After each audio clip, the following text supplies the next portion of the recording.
American Horror Story New York City Episode 1 and 2, Ending Explained. With the release of the first two episodes of the show, Ryan Murphy has another release to his name within the short amount of time, as he seems to be dominating TV at the moment. With Dharma being released a few weeks back along with The Watcher last week, this season of American Horror Story set in 1980s New York looks as though it's already adopted a similar tone to some of his other work this year. So with that, I thought I'd recap, break down, and explain all that there was to take away from the first two episodes of the show. So let's get into it. Here is American Horror Story New York City Episode 1 and 2, Ending Explained. Just to let you know, this video will contain spoilers.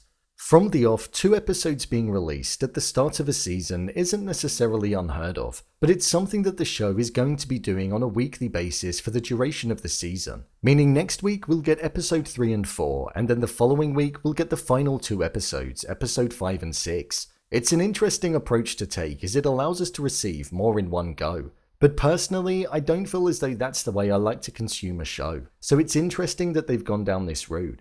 These first two episodes of this season were extremely dark and graphic, and they didn't hold anything back when it came to showing us as the audience. It suited the tone of the episode well, and it didn't feel out of place, which was good. Set in New York City in 1981, at a time where there are several murders and attacks happening within the gay community, it's shining a light on the lack of care and attention that the police are giving, the mistreating of the individuals that the police were giving people in the community at that time, and the fact that nothing was really being done to prevent the murderer from acting again and catching them. We had multiple different arcs occurring during the episode. For example, we had the murders taking place timing up with this virus that was found within deers, which meant that they all needed to be wiped out to prevent the virus from spreading, as it could have potentially led to an epidemic. It was in episode 2 where we saw all of the arcs intertwine with each other and the story all connect.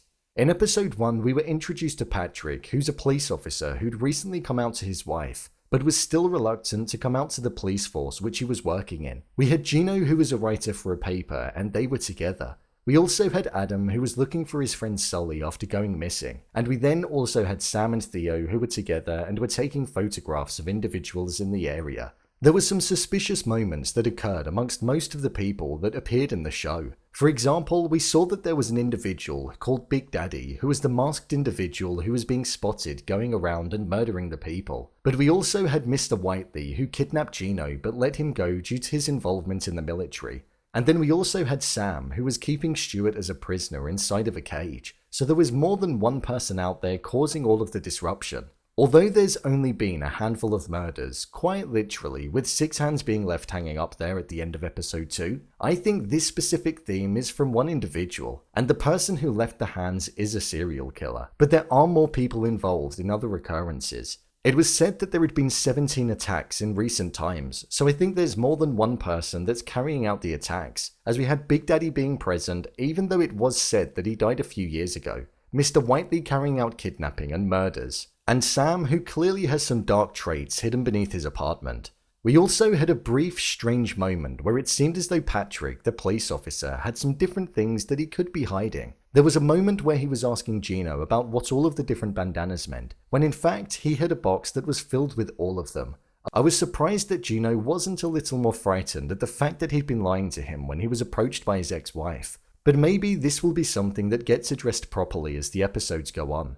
I'm imagining that we'll see more lies that Patrick has told come to fruition and start to unravel as time progresses forward, as I feel as though he is hiding a lot more than what he's letting on, and the focus on him being told that he's been living a lie seems like there's more to it than just coming out. Adam was also an interesting character that we saw throughout the two episodes. Whilst looking for his friend Sully who went missing, we've seen him encounter some strange occurrences. More specifically, the line that said, "Something is coming, something evil is coming. Something is on the horizon for you." This was uttered when he was at the party that he was invited to, when the speaker turned and directed it toward him. And also when he was on the subway and the lady was speaking and then the lights were flickering and she was also directing it at him. This is a clear use of foreshadowing. His involvement in trying to hunt down who is being called Big Daddy is most certainly going to come back to get him, as he's getting extremely involved and his presence is becoming known.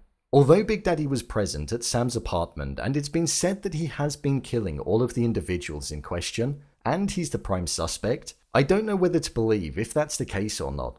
He evades too easily for somebody that's alive, and also due to the sheer size that he appears to be, he wouldn't be able to move quickly or hide in plain sight. A suspicion that I do have is that Patrick could potentially be behind it. When we saw the box that he had in episode 1 of the show, it had around 9 bandanas inside of the box. But then in episode 2 of the show, he only had 6 in there, and we know that there were a couple that were placed inside of the victim at the start of episode 1. I know it's relatively obvious due to the fact that it's the first person that they're insinuating it to be, but it's a small inclination right now, and I'm open for my mind to be changed. Episode 1 was titled Something's Coming due to all of the attacks and murders that were on the horizon, and also the looming danger that's likely there for Adam. And episode 2 of the show was titled Thank You for Your Service, as that's what we saw Mr. Whiteley say to Gino when he let him go, and also Gino's service to the country being the only reason as to why he was able to survive. We heard that Mr. Whiteley had some kind of lesions on his body, so he may not be in a good condition. In the start of episode 2, when he was set to experiment on Gino,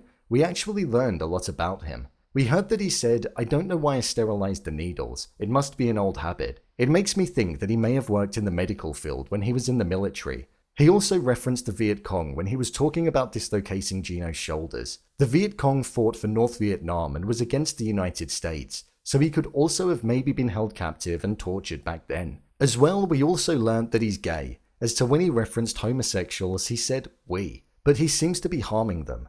Mr. Whiteley is an extremely suspicious character in the show, so I'm intrigued to learn more about him and his involvement as the season goes on. I thought these first 2 episodes were pretty good. They established the universe well, introduced us to a wide array of characters that each look just as suspicious as each other, and they've created a case that has me hooked to see who and how many people are behind the gruesome murders that are taking place within the city. I'm looking forward to seeing the next 2 episodes next week and finding out more about the case of Big Daddy, Mr. Whiteley, Sam, if Patrick is involved, and also if anything is going to come of the virus that's been found. So, there you have it. American Horror Story New York City Episode 1 and 2, Ending Explained. If you want to see more videos such as Endings Explained, Theories and Predictions, and Character Breakdowns, then click on the I button. Or alternatively, you can head over to my channel where you'll find them all. If you'd like to give me a show or movie that you'd like me to review, then head over to my Twitter, @brainpilot_, and tweet me what show or movie you'd like me to review. And finally, if you'd like to see what I rate the latest movies that don't quite make the cut to getting a dedicated video, then head over to my Letterboxd profile. It's where I rate the latest releases in real time. What did you think of the first 2 episodes? Leave a comment down below, and don't forget to subscribe. I'll see you next time.